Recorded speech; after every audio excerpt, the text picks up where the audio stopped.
बिस्मिल्लाहिर्रहमानिर्रहीम। अस्सलाम वालेकुम स्टूडेंट। बच्चों, आज मैं आपके लिए लेके आया हूँ इम्पोर्टेंट शॉर्ट क्वेश्चन। तो बच्चों, अपने क्वेश्चन की तरफ चलते हैं। टोटल मैंने 27 क्वेश्चन निकाले हैं फेडरल बोर्ड के फर्स्ट ईयर के लिए। तो बच्चों, इन 27 क्वेश्चन में इम्पोर्टेंट क्वेश्चन पूरी बुक में से हैं ये क्वेश्चन। तो चलते हैं अपने क्वेश्चन की तरफ। फर्स्ट क्वेश्चन है हमारा, show that the equation f equal to 6 pi eta rv is a homogeneous with respect to dimensions। वो कह रहा है कि f equal to 6 pi eta R V की डिमेंशन आप मुझे निकाल कर दें। तो इसका आंसर क्या होगा बच्चों? सबसे पहले हम लेफ्ट हैंड साइड लेते हैं। f फोर्स है, तो फोर्स का हम किस तरह मालूम कर सकते हैं? फोर्स का हम मालूम कर सकते हैं एम ए। तो m का हमने m लिख दिया है और एक्सेलरेशन का एल टी माइनस 2 लिख दिया। तो बच्चों, f की हमारे पास डिमेंशन क्या है कि एम एल टी माइनस 2। आगे आर एच एस है बच्चों 6 पाई ईटा आर वी। अब 6 पाई जो है ये बच्चों कांस्टेंट वैल्यू है, ये डिमेंशन में नहीं आता। ईटा आर वी, ईटा की हमारे पास डिमेंशन है एम एल माइनस 1 टी पर माइनस 1।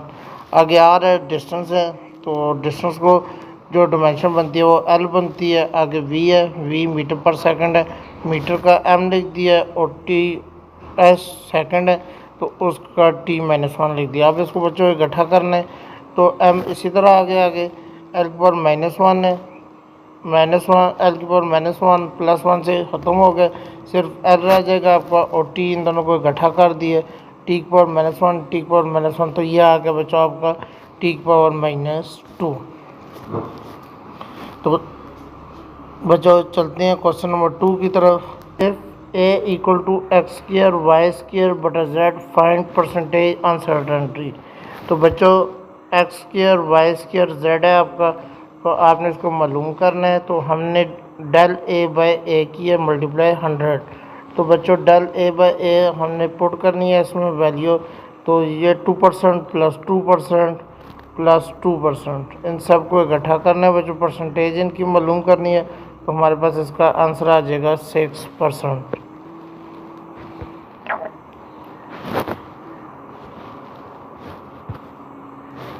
क्वेश्चन नंबर 3 है बच्चों, difference between precaution and accuracy. Precaution क्या चीज़ है? एक्यूरेसी है बच्चों closeness of the measurement of the true value. अब बच्चों क्लोजनेस क्या है? जो आपकी ट्रू वैल्यू है, जिस तरह मिसाल के तौर पे आपका 10 आंसर है तो आपका एक्यूरेसी क्या आएगी? 9.98 9.99। तो ये एक्यूरेसी है। अब प्रिकॉशन क्या है? क्लोजनेस और repeated measurement of each other. अब क्लोजनेस, ये भी क्लोजनेस होगा लेकिन इसमें जो पॉइंट के बाद लफ्ज़ आएंगे वो रिपीट हो रहे होंगे। जिस तरह मिसाल तौर पे 9.8888 आ जाएगा या 9.999 आ जाएगा, तो आगे नंबर रिपीट होना शुरू हो जाते हैं, तो उसको आप प्रिकॉशन का नाम देंगे। क्वेश्चन नंबर 4 है बच्चों, if A multiply B equal to A dot B find angle. अब बच्चों आपको पता है कि ए मल्टीप्लाई जो है क्रॉस प्रोडक्ट उसमें साइन थीटा आता है और जो डॉट प्रोडक्ट है उसमें कोस थीटा आता है। तो क्रॉस प्रोडक्ट क्या आ जाएगा? ए मल्टीप्लाई बी, तो वो इक्वल है A B sine theta. A dot B वो इक्वल है ए बी कॉस थीटा। तो जो आपका ए बी से कैंसिल हो जाएगा, साइन बटा कॉस आ जाएगा। साइन बटा कॉस आपका टैन थीटा की इक्वल होता है इक्वल टू 1। अब टैन को उठा के इधर ले आएंगे, एंगल इधर आ जाएगा, angle equal to tan inverse 1। Calculator में आप शिफ्ट तो टैन का बटन दबा के 1 प्रेस करेंगे तो आपका आंसर आ जाएगा 45%। नंबर 5 है, a multiply a cross b का square plus a dot b का square equal to a square b square. Use करेंगे बच्चों ए मल्टीप्लाई बी, तो आपका इक्वल है a multiply B equal to a B sine theta. Cross b equal to होता है A B sine theta. A dot b equal होता है A B cos theta के, वो मैंने नहीं लिखा, वो आपने खुद लिख लेना है। इन दोनों इक्वेशनों को आपस में ऐड करने बच्चों तो आपके पास आ जाएगा a square b square sine square theta plus cos square theta. तो a square b square common ले लेंगे, ब्रैकेट में आपका आ जाएगा sine square theta plus cos square theta, ये कुल आ जाएगा 1 के। तो हमारे पास आंसर इसका आ जाएगा ए स्क्वायर बी स्क्वायर। 6 है बच्चों, can a vector component be greater than the vector magnitude. वो कहता है कि आपको वेक्टर कंपोनेंट ग्रेटर होता है वेक्टर मैग्नीट्यूड के। नो, सिंस कंपोनेंट जो कंपोनेंट होता है इक्वल होता है a cos theta and a cos theta less than equal than 1। क्या आता है बच्चों, a component can never be exceed, जो कंपोनेंट है वो कभी भी एक्सीड नहीं होता द वेक्टर मैग्नीट्यूड से ज़्यादा नहीं हो सकता। क्वेश्चन नंबर 7 है बच्चों, angle for which maximum height equal horizontal range. Equal horizontal range में आएगा बच्चे, ये आपके चैप्टर के अंदर से क्वेश्चन है, तीसरे चैप्टर के अंदर से। तो हाइट आपका इक्वल है h इक्वल टू वी का square sine square theta divided by 2g। Range आपका बच्चों V square sine 2 theta divided by g। अब बच्चों ने दोनों को इक्वल पुट करना है, वी आई स्क्वायर से ख़त्म हो जाएगा तो जी से ख़त्म हो जाएगा। इधर आपका रह जाएगा बच्चों sine square theta equal to ये 2 इधर 2 इस साइड मल्टीप्लाई हो जाएगा तो आ जाएगा 2 साइन 2 थीटा। यहाँ पे एक स्टेप कम हुआ है बच्चों, sine square theta equal to 2 sine 2 theta की इक्वल है, तो साइन 2 थीटा इक्वल आ जाएगा 2 साइन थीटा कोस थीटा। अब बच्चों साइन से कट जाएगा, इधर साइन रह जाएगा तो इस साइड पे कोस आ जाएगा, वो स्टेप कम हुआ है, साइन बाय कोस डिवाइड होगा आपस में तो tan थीटा इक्वल टू 4 आ जाएगा। 4 किस तरह है बच्चों, साइन 2 थीटा जब ओपन हुआ है तो 2 साइन थीटा कोस थीटा आता है, 2 से मल्टीप्लाई हुआ है तो 4 आ गया। अब 4 आ गया बच्चों तो tan को उठा के इधर ले आएंगे तो theta equal to tan inverse 4, तो ये अप्रोक्सीमेटली इक्वल है 76 के। ये आपकी एक्सरसाइज में न्यूमेरिकल नंबर 4 है, तो 4 है या 3 है, इन दोनों में से एक न्यूमेरिकल है, वो ये वाला न्यूमेरिकल है। क्वेश्चन नंबर 8 है, aeroplane drop a bomb exactly above target but misses it why. वो कहते हैं कि एरोप्लेन ने जो ड्रॉप करता है एक बम को एग्जैक्टली अबव द टारगेट के ऊपर से, बट मिसेज इट तो वो मिस कर जाता है उसके टारगेट को। वाई, क्यों? Because the bomb retain the horizontal velocity, क्योंकि बम जो है वो रिटेन करता है हॉरिजॉन्टल वेलोसिटी को और द एरोप्लेन के एंड मूव फॉरवर्ड, और मूव करता है आगे की तरफ वाइल फॉलिंग, जब वो नीचे की तरफ मूव ऑन करता है। क्वेश्चन नंबर 9 है बच्चों, ice skater spinning with the arm inward and outward. वो कहते हैं आइस स्केटर जो होते हैं वो स्पिन करते हैं आर्म को इनवर्ड और आउटवर्ड, क्यों? एंगुलर मोमेंटम इज कंजर्व, जो एंगुलर मोमेंटम होता है वो कंजर्व हो जाता है। आर्म इनवर्ड, जो आर्म होता है वो इनवर्ड आता है, मूवमेंट ऑफ इनर्शिया डिक्रीज, उसका मूवमेंट ऑफ इनर्शिया जो होता है वो डिक्रीज करता है। एंगुलर स्पीड इंक्रीज, उसकी एंगुलर जो स्पीड आती है वो इंक्रीज करना शुरू कर देता है। आर्म आउटवर्ड, वो आउटवर्ड क्या होता है, मूवमेंट ऑफ इनर्शिया इंक्रीज, जब मूवमेंट ऑफ इनर्शिया इंक्रीज होती है तो फिर एंगुलर स्पीड डिक्रीज होना शुरू हो जाती है। आउटवर्ड में आपका जो एंगुलर स्पीड है वो डिक्रीज होता है और इनवर्ड में आपकी एंगुलर स्पीड जो है वो इंक्रीज होती है। क्वेश्चन नंबर 10 है बच्चों, कैन काइनेटिक एनर्जी और वर्क बी नेगेटिव। वो कहते हैं कि काइनेटिक एनर्जी और वर्क जो आपका है वो नेगेटिव हो सकता है। Kinetic energy can not be negative, kinetic energy कभी भी नेगेटिव नहीं हो सकती, क्यों? Work can be negative when the force act opposite to displacement. Work आपका नेगेटिव हो सकता है क्योंकि जो वर्क का फार्मूला था F मल्टीप्लाई S, तो बच्चों फोर्स जो होती है वो एक्ट करती है डिस्प्लेसमेंट के ऑपोजिट साइड पे भी, तो वो नेगेटिव हो सकता है। लेकिन काइनेटिक एनर्जी का फार्मूला क्या था, K dot E equal to half mv square, तो बच्चों मास भी नेगेटिव नहीं होता और वेलोसिटी भी आपकी नेगेटिव नहीं हो सकती, तो इस वजह से काइनेटिक एनर्जी हमेशा पॉजिटिव ही रहती है। क्वेश्चन नंबर 11 है बच्चों, why do two boats moving parallel close together risk collision. वो कहते हैं दो बोट है जो मूव करती है पैरेलल क्लोज टुगेदर, वो आपस में क्लोज आती है, रिस्क कोलिजन, तो उसका रिस्क हो सकता है कि वो आपस में कोलाइड कर जाए। Water speed between them increase, जो वाटर स्पीड होती है वो इंक्रीज करती है, काजेज प्रेशर टू डिक्रीज, लेकिन उसका जो प्रेशर होता है वो डिक्रीज करता है क्योंकि ये बर्नौली प्रिंसिपल है।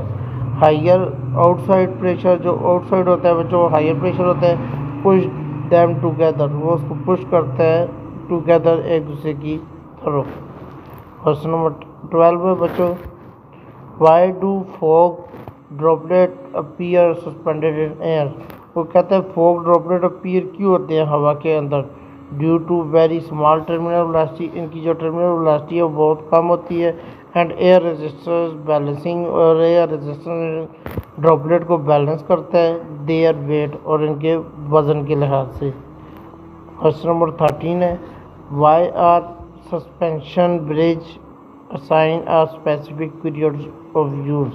वो कहता है सस्पेंशन ब्रिज जो होता है वो असाइन करता है स्पेसिफिक पीरियड ऑफ यूजेस को। Material fracture weakness the bridge with time. वो कहते हैं मटेरियल जो है फ्रैक्चर्स जो वीकनेस होती है ब्रिज की वो टाइम के साथ होती है। Using it beyond it save, इनको जो इस्तेमाल करते हैं तो इससे वो जो ब्रिज होता है वो सेव रहता है। लाइफ में भी dangerous unless properly inspected and maintain. Question number 12 है बच्चों, why it is adiabatic stepper and isothermal on a PV diagram. PV diagram क्या है बच्चों, एडियाबैटिक प्रोसेस क्या है, उसका फार्मूला है PV power R equal to constant. Pressure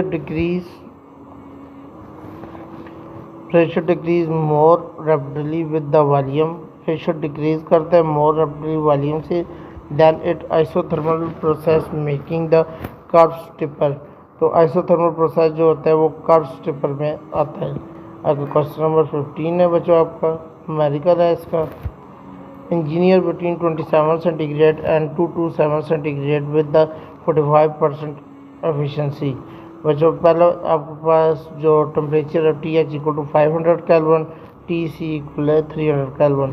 तो बच्चों आपने एफिशिएंसी का नॉट इंजन का फार्मूला लगाना है, eta equal to 1 minus T C बटा T H. Eta equal to 1 minus 300 divided by 500।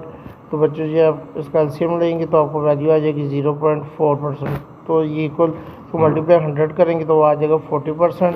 Since 45% greater than 40% the claim is invalid. तो उसका जो क्लेम है बच्चों वो इनवैलिड आ रहा है, क्योंकि 40% वाला आंसर आया है तो उसने मैं आंसर जो दिया था वो 45% दिया था। क्वेश्चन नंबर 16 है बच्चों, why do standing wave not transfer energy.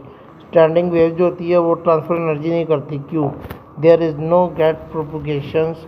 वो कहते हैं इसमें कोई प्रोपोगेशन नहीं होती ऑफ द वेव। वेव की energy remain confined between nodes and anti nodes. तो जो एनर्जी होती है वो रिमेन कॉन्फाइंड होती है between nodes and anti nodes के। क्वेश्चन नंबर 17 है, can sound wave be polarise. Sound wave polarise हो सकती है?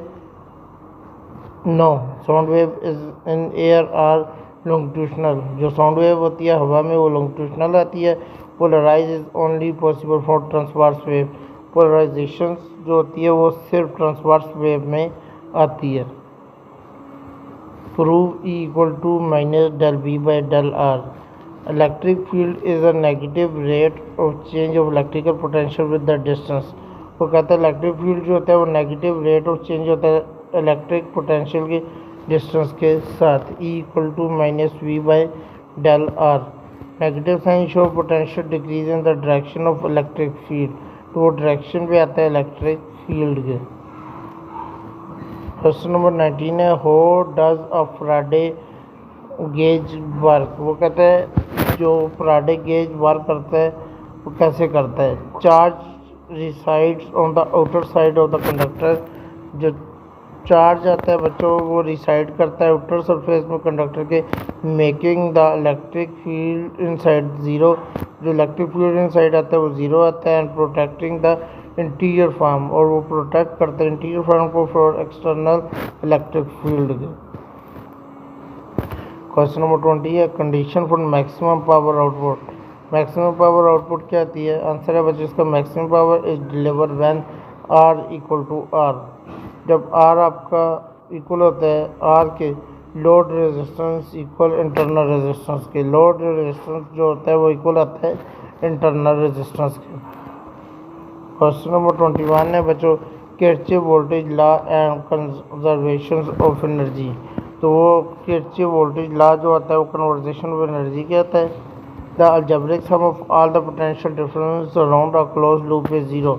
और जो वो कहता है अलजेब्रिक सम जो होता है आल पोटेंशियल डिफरेंस के वो क्लोज लूप में ज़ीरो होता है बिकॉज एनर्जी गेन उसकी एनर्जी गेन होती है इक्वल एनर्जी लूज़ और उतनी एनर्जी लूज़ भी करता है जितनी गेन करता है उतनी लूज़ भी करता है। 22 क्वेश्चन नंबर है why does not kinetic energy change in magnetic field. Kinetic energy क्यों चेंज नहीं कर सकती मैग्नेटिक फील्ड को। Magnetic force is perpendicular to the velocity. Magnetic force जो होता है वो परपेंडिकुलर होता है वेलोसिटी के so it does no work on the particle और वो जो होता है वो वर्क नहीं करता पार्टिकल के अंदर। क्वेश्चन नंबर 23 है बच्चों if current passes through an unstitched spring will it contract और एक्सपैंड। वो कहता है जो करंट है वो पास थ्रू नहीं करता अनस्टिचड स्प्रिंग के अंदर क्योंकि वो कॉन्ट्रैक्ट और एक्सपैंड होता है।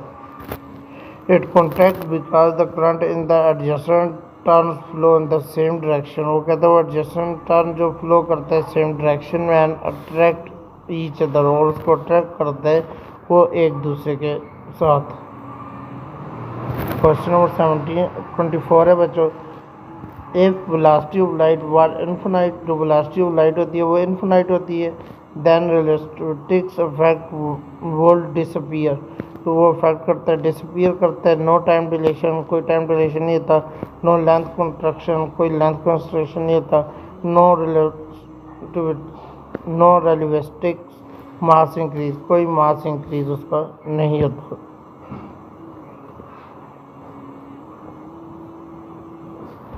Difference between quark and electron. Quark और इलेक्ट्रॉन में डिफरेंस बताना है बच्चों। पहला डिफरेंस क्या है एक्सपीरियंस स्ट्रॉन्ग इंट्रैक्शन करता है does not experience strong interaction. इस इलेक्ट्रॉन जो होता है इसको कोई एक्सपीरियंस स्ट्रॉन्ग इंट्रैक्शन नहीं होता। दूसरा फ्रैक्शनल चार्ज आता है इसमें इंटीजर चार्ज और ज़ीरो इंटीजर चार्ज होता है या ज़ीरो होता है। फॉर्म हेड्रॉन में होता है डज नॉट फॉर्म हेड्रॉन और ये फॉर्म हेड्रॉन में नहीं आता। क्वेश्चन नंबर 26 है बच्चों why does beta decay increase atomic number while beta positive decrease at. Beta minus decay neutron में होता है बच्चों proton plus electron plus anti neutron atoms number increase by 1। तो वो इंक्रीज करता है बच्चों 1 को। और बीटा पॉजिटिव क्या होता है बच्चों proton neutron plus positron plus neutrino atomic number decrease by 1। Positive charge तब आता है जब वो डिक्रीज करता है और जब वो इंक्रीज करेगा तो नेगेटिव चार्ज आएगा।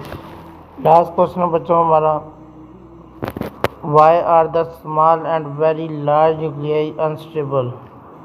स्मॉल न्यूक्लियाई में क्या आता है इनफिशिएंट स्ट्रॉन्ग न्यूक्लियर फोर्स में आता है। लार्ज न्यूक्लियाई क्या होता है strong electrostatic repulsion among many proton. वो कहता है कि स्ट्रॉन्ग इलेक्ट्रोस्टैटिक रिपल्शन होती है अमंग मैनी प्रोटॉन के अंदर hence both can be become unstable. जो दोनों होते हैं वो अनस्टेबल आपस में आ जाते हैं। बच्चों मुझे उम्मीद है कि आपको ये वीडियो समझ आई होगी। मिलते हैं अगली वीडियो में तब तक के लिए अल्लाह हाफ़िज़।